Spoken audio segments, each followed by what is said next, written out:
Hello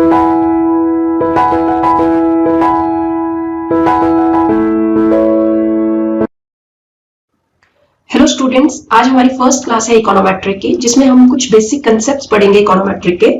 तो econometric होता क्या है? इकोनोमेट्रिक जो है, इसमें इकोनॉमिक फिनोमिना को हम क्वांटिटेटिवली मेजरमेंट करते हैं। किसकी? Economic phenomena. मतलब जितनी भी इकोनॉमिक थ्योरीज हैं हमारे पास, लाइक लॉ ऑफ डिमांड, जिसमें कहा जाता है कि जब प्राइस किसी चीज के इंक्रीज होते हैं तो उसकी डिमांड डिक्रीज हो जाती है। तो अब हम इसको क्वांटिटेटिवली देखेंगे, मतलब जब प्राइस बढ़ेंगे तो डिमांड कितने से कम होगी। ये चीज हम कहां करेंगे? इकोनोमेट्रिक में। हमने एक सप्लाई की थ्योरी पढ़ी थी, जिसमें कहा जाता था कि जब किसी चीज के प्राइसेस बढ़ते हैं तो उसकी सप्लाई भी बढ़ जाती है, बट कितने अमाउंट से बढ़ेगी, ये हम कहां से फाइंड आउट करेंगे? With the help of econometric. तो इकोनोमेट्रिक में हम करते क्या क्या है? एक तो हम फोरकास्टिंग करते हैं, फ्यूचर को फोरकास्ट करते हैं on the basis of past data. दूसरा, हम इसमें फंक्शंस डिराइव करते हैं। हमने बहुत सारे फंक्शंस पढ़े हुए हैं, लाइक स्टैट्स में हमने बहुत सारे फंक्शंस पढ़े हुए हैं। एक फंक्शन जैसे हम कहते हैं yi is equal to a plus B X. अब हमने ये फंक्शन तो पढ़ा हुआ है, बट ये फंक्शन बना कहां से, कैसे बना, ये हम कहां पे करेंगे? ये हम इकोनोमेट्रिक में, मतलब इस फंक्शन को हम यहाँ पे डिराइव करेंगे। अब कुछ बेसिक कंसेप्ट्स आते हैं सिंपल लीनियर रिग्रेशन मॉडल के, जिसमें फर्स्ट आता है हमारे पास डिटर्मिनिस्टिक TRF, जिसको क्या कहा जाता है? Deterministic population regression function. Deterministic का मतलब, क्योंकि हम फोरकास्ट कर रहे हैं तो एक्सपेक्ट कर रहे हैं, तो इसलिए इसको डिटर्मिनिस्टिक कहा गया है। पॉपुलेशन रिग्रेशन फंक्शन क्यों कहा गया है? क्योंकि इसमें एक रिग्रेशन फंक्शन होता है, जैसे कि हमारे पास एक्सपेक्टेड yi गिवन xi, तो जहां पे yi की वैल्यू फाइंड आउट करेंगे किसकी हेल्प से? β1 प्लस β2 xi। अब पॉपुलेशन क्या है हमारे पास? हमारे पास डेटा कलेक्ट करने के हमारे पास दो तरीके होते हैं। एक पॉपुलेशन से आप कलेक्ट कर सकते हो, और दूसरा हम कर सकते हैं सैंपल से। अब पॉपुलेशन क्या है? जैसे फॉर एग्जांपल एक क्लास में 100 स्टूडेंट्स हैं 10th क्लास में, और हम चाहते हैं कि इनकी मीन हाइट कितनी है 10th क्लास के स्टूडेंट्स की। तो उसको फाइंड आउट करने के लिए या तो ये हो सकता है 100 स्टूडेंट जो है वो क्या बन जाएगी? पॉपुलेशन। हम 100 के 100 स्टूडेंट्स की हाइट को मेजरमेंट करें उनकी, और उसके बाद जो है उनकी मीन हाइट फाइंड आउट करें। तो जब हम पूरे के पूरे 100 स्टूडेंट्स की हाइट को मेजर करके उसके बाद जो है रिजल्ट्स निकालेंगे, मीन हाइट निकालेंगे, तो वो क्या हो गया? पॉपुलेशन।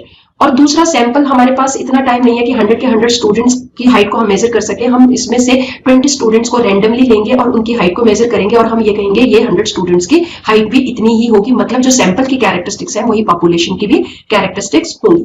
तो इसको क्या कहा जाएगा? पॉपुलेशन से हम डेटा कलेक्ट करके जब हम रिजल्ट्स फाइंड आउट करते हैं तो पॉपुलेशन रिग्रेशन फंक्शन। अभी हम पॉपुलेशन रिग्रेशन फंक्शन कर रहे हैं, जहां पे yi is equal to β1 plus β2 xi। अब yi हमारे पास क्या है? सपोज yi मेरे पास है डिमांड, और xi क्या है मेरे पास? xi जो है वो मेरे पास है इनकम।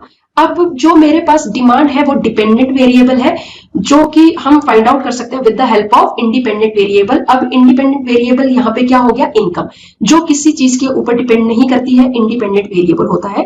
तो x यहाँ पे क्या है? इंडिपेंडेंट वेरिएबल, जिसकी हेल्प से हम क्या फाइंड आउट करेंगे? Dependent variable demand. क्योंकि जो हम यहाँ पे कह रहे हैं डिमांड किसके ऊपर डिपेंड कर रही है? इनकम के ऊपर।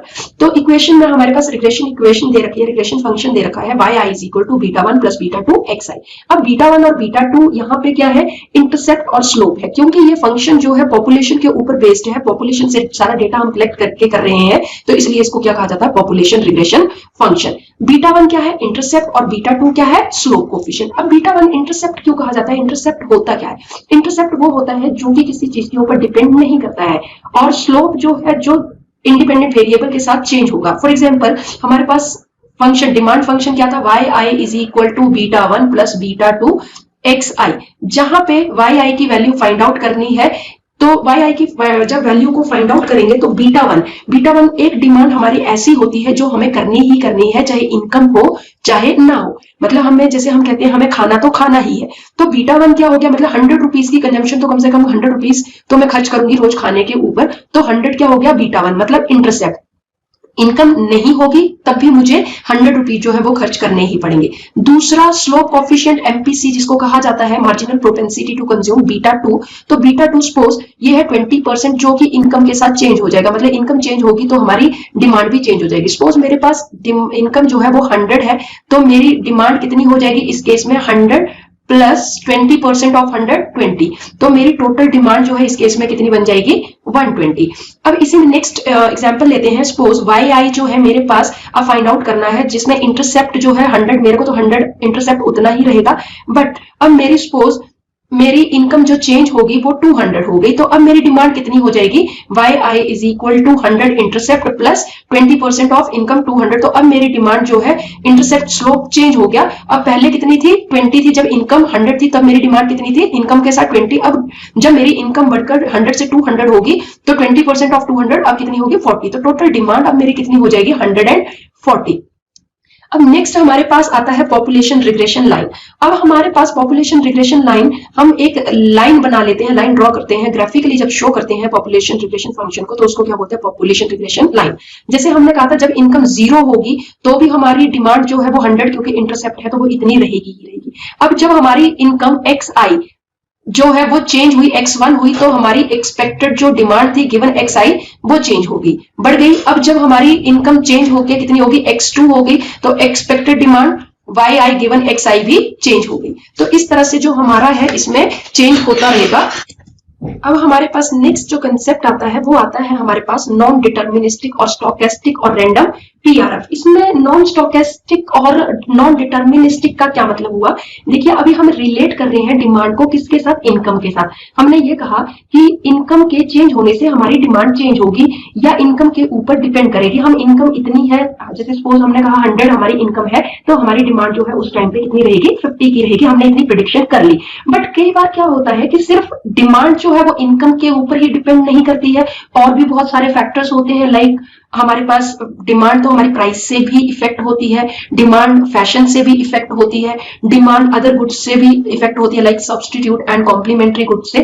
तो ये चीजें जो है हम डिटरमाइन नहीं कर सकते कि इनका कितना इफेक्ट रहेगा डिमांड के ऊपर। तो जिन चीजों को हम नहीं, जिनको मेजर कर सकते हैं, उनको हमने क्या नाम दे दिया, स्टोकेस्टिक और रैंडम और नॉन डिटर्मिनिस्टिक। इसको एरर टर्म भी कहा जाता है, जिसको हम किससे डिनोट करते हैं, म्यू से। अब देखिए जहां पे म्यू क्या है, पॉपुलेशन डिस्टर्बेंस टर्म।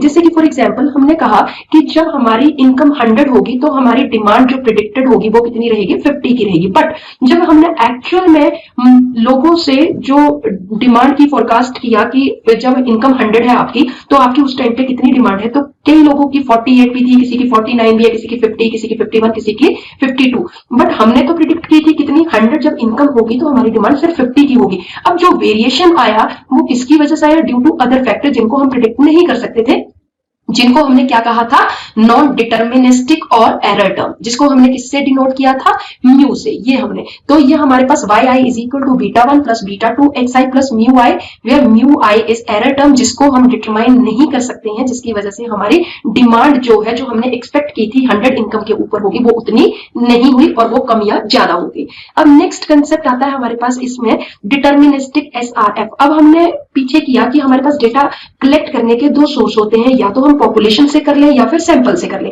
अब हमने पॉपुलेशन से किया था जब, तो हमने क्या कहा था, पॉपुलेशन रिग्रेशन फंक्शन। अब जब सैंपल से करेंगे तो हम क्या कहेंगे, सैंपल रिग्रेशन फंक्शन। अब पॉपुलेशन रिग्रेशन फंक्शन और सैंपल रिग्रेशन फंक्शन में हम कैसे डिफरेंशिएट करेंगे कि कौन सा फंक्शन है। हमने पॉपुलेशन रिग्रेशन फंक्शन में क्या किया था, पीआरएफ में Y I is equal to β1 plus β2 X I किया था। मगर जब हम सैंपल से लेंगे तो सैंपल में हैट लगा देंगे इन टर्म्स के ऊपर। For example Y hat I is equal to β1 plus β2 X I, तो जहां हैट आ जाएगा तो वो कौन सा फंक्शन होगा, हमारा सैंपल का फंक्शन होगा। मतलब जो रिग्रेशन फंक्शन है, हमारा जो डेटा आ रहा है, जो प्रेडिक्शन हो रही है on the basis of sample हो रही है। तो देखिए वाई हैट आई किसको डिनोट कर रहा है, estimator of expected Y I given X I. अब हमारे पास आता है बीटा हैट 1 जो है वो किसके इक्वल होगा, β1 के, और बीटा हैट 2 जो होगा वो किसके इक्वल होगा, β2 के। अब इसी तरह से नॉन डिटर्मिनिस्टिक यहाँ पे भी आ जाएगा, मतलब यहाँ पे भी कौन सी चीज आ जाएगी, जो हमारे पास म्यू आई एरर टर्म। अब जब हम सैंपल से भी कोई चीज एस्टिमेट कर रहे हैं तो वहां पे भी हो सकता है एरर टर्म जो हम मेजर नहीं कर सकते हैं, प्रिडिक्ट नहीं कर सकते हैं, तो जिसकी वजह से जो हमारा रिजल्ट वेरी करेगा विद द एक्सपेक्टेड वैल्यू, तो उसको क्या कहेंगे, म्यू हैट आई से हम डिनोट कर देंगे। और हम इस फंक्शन को इस तरह से भी लिख सकते हैं, Y I is equal to Y hat I plus epsilon, जहां एप्सिलॉन किसको डिनोट करेगा, हमारा एरर टर्म।